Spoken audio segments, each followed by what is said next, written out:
সর্ষের তেলের মধ্যে পেঁয়াজ, কাঁচা লঙ্কা, শুকনো লঙ্কা ভালো করে ভেজে নিয়েছি। সাথে রয়েছে বাসমতি চালের ভাত, আর রয়েছে টক ডাল, মুসুরির ডাল, পটল ভাজা আর আলু সেদ্ধটা এবার মেখে নেব। তো এই হচ্ছে আজকের দুপুরের আমার মেনু।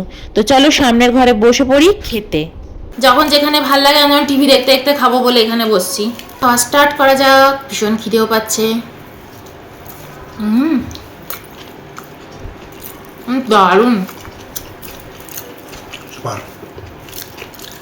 আমাদের এইসব খাবার হলে না আমাদের একদম জমে যায়, আমাদের দুজনের। খাবারটা সবসময় নিজের পছন্দ মতন হলেই ভালো লাগে। লোক দেখানো এত এত খাবার ও ভাল লাগে না। লোকাল দোকান একদম জিন্দাবাদ, এত ভালো হয়।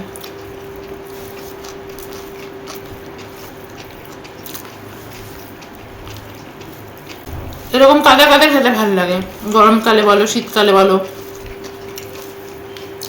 সিম্পল খাবার, এক তরকারি ভাত হবে।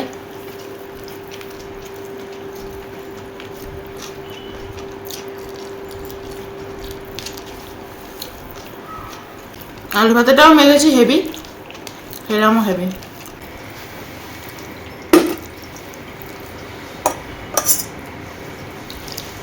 টেস্ট করে দেখি টক ডালটা কেমন হয়েছে। অসম। টক ডালে কিন্তু অনেকে মিষ্টি দেওয়া পছন্দ করে না। আমি আবার মাঝে মাঝে একটু একটু মিষ্টি দিই, যে খুব টক হয়ে যায় এটা ভেবে।